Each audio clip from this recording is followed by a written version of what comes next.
Hello guys and welcome back. So now we're going to composite the images that we've created, and again we're going to learn about a new context in Houdini. So let me open up the gedit, and so far we talked about the SOPs, talked about DOPs, talked about pops, surface, dynamics, particles, matte for materials, and then out for ROPs for mantra. Now we're going to take a look at a context called COPS, which is the composite compositing operators. And this is an actual compositing tool in Houdini that does pixel processing. Instead of points, it processes on pixels. So I'm going to create a composite view, and you will see that it will switch to the IMG context here. Cool. So we go from OBJ to IMG, the image context. We're going to hit tab, and there's only one node to create, which is the image network. So I'm going to create that, dive inside. If we hit tab, you see we have multiple nodes to do actual compositing. So the one that we're interested in is the file read. So I'm going to use a file read, and let's go to the job and read in the beauty image. Okay, let's set the color correction. If the LUT is not loaded, make sure that we load the file by hand. And this is our beauty pass. And if we middle click, you see we have all the information about it. There's a matrix that gets stored in the header of the file. There is the list of all the AUVs, color, the alpha channel, and these are the light AUVs that we exported. So let's copy this. And once we do that, it tries the composite tries to display two inputs at the same time. We don't want that, so I'm going to click here and say one by one, and we only view one of them. Shortcuts and everything is exactly the same. Everything else is the same. So let's load in the second image, which is the geometry light. This is how it looks like. And we can use all kinds of nodes here to process the pixels. So let's connect the bright node, which is like a grade node, or to just reduce the exposure of the image. Okay, and then I want to add this result on top of this guy.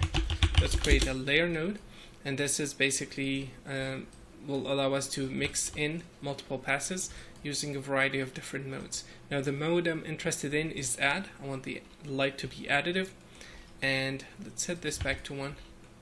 And this is how the light pass looks like. We can gain it down or up.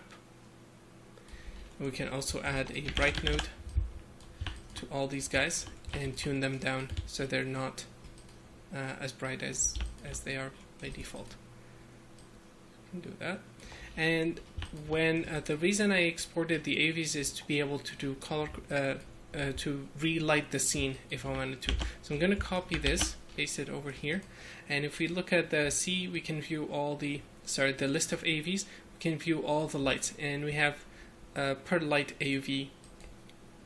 So I'm going to shuffle all these guys, or channel copy them. This is the environment light I added. Let's gain it up. This is the environment light. We can use it to do any kinds of extra lighting if we wanted to. So I'm going to use a channel copy to shuffle or channel copy these guys. Instead of being here, I want to move them to the colors so they are viewable at the C level. So I'm gonna say the target is C, and the source is going to be the input 1 top area light, and let's call this top area. I'm gonna do the same thing for the others. I'm not gonna rename them, so let's do that quickly. So back, and then side, and then inv light. Okay, so now I can use a layer node, select all these guys and connect them in, and set the mode to add. Okay, I don't want any alpha channel, so I'm going to turn this off. I just want to work with RGB. And now we have exactly the same pass because we're not changing anything. But we can. So let's see which one is super bright.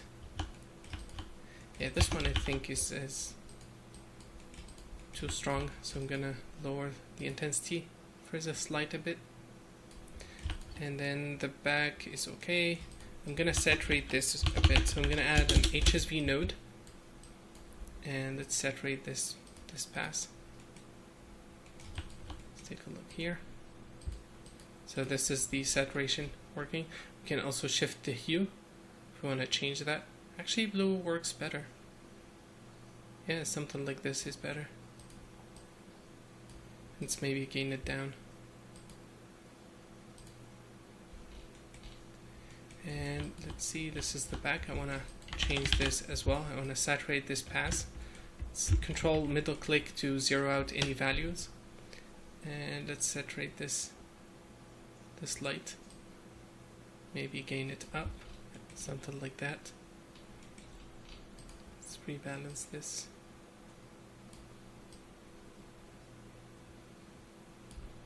Cool. And then the environment light, let's lower this a bit more, yeah, something like that. And then the environment light, we can choose to do something else with it. So let's increase it and see how that affects the scene. Yeah, I definitely don't want to brighten up everything. I want it to be localized.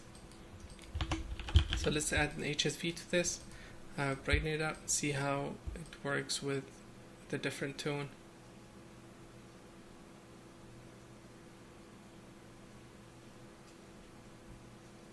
I definitely like the gradient effect that we're getting. Yeah, I definitely like this. I'll keep it like that. And then instead of using this now, I'm going to add the other pass, which is the lighting from these guys. And I'm going to copy this bright node and reduce the intensity and just focus on these guys. And with these guys as well, we can obviously lower the intensity or increase it. We can use an HSV node, shift the lights if we want to, something like that, and or add more saturation. Actually, desaturation looks much better. Let's lower them a bit, something like that. And I'm going to use a node. This pass looks quite noisy here, so I'm going to use a node called denoise, and that will hopefully help improve the level of noise we have here. So I'm going to increase the iterations to 10, and let's lower this to 0.1, 0.5. Okay, let's set it to 0.1, and see this is flipping or causing these weird edge issues. The reason for that is because the color is too bright, so I'm going to clamp them. I'm going to add a limit. You can see how that softens, but I don't want to clamp them at 1 because it's a 32-bit or 16-bit image. Let's say 4. Yeah, 4 is good. Okay, let's use this result instead. And there we go. It's our render. And the last thing I want to do is I want to show you guys how we can do a chroma aberration, simple one. So I'm gonna use a channel copy and shuffle the red, the green, and blue in separate, to be the beauty pass or the C. So the target is C. The source is the input one C.R for the blue, C.blue, C.green. Okay, and then we're going to recomposite this image. So I'm going to use a channel copy, connect the first, second, and third, and then the target is going to be C.R. The input is input1.c. Let's add another one. C.green is input 3. Anything, input 3c, and then C.blue is input 2c. and now we have our image back. But here we have access to individual channels, and I'm going to use a scale node to scale these guys. Actually, transform node, and let's copy this so the scale is uniform. Paste relative reference, and let's copy it here for all these guys, and let's try it. So 0.001. Yeah, and see we're getting a shift now. Let's add 0.999 here. We're getting a small shift as well in there. It gets stronger as it gets towards the corner because the pivot is based on this, so the scale is always stronger towards the edge of the image. So 0.5, yeah, something like that. And the green, I don't want to change that. We can also add a grain to the overall image. I mean, we try to solve the grain, but sometimes we want to add a grain as well.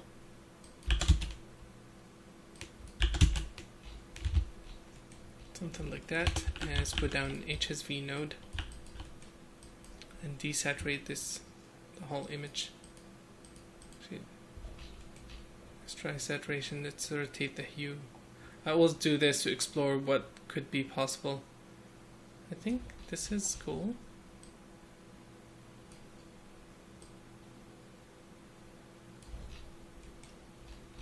This part feels very dark, but we can always go back and rework on the lighting. We did this super quick.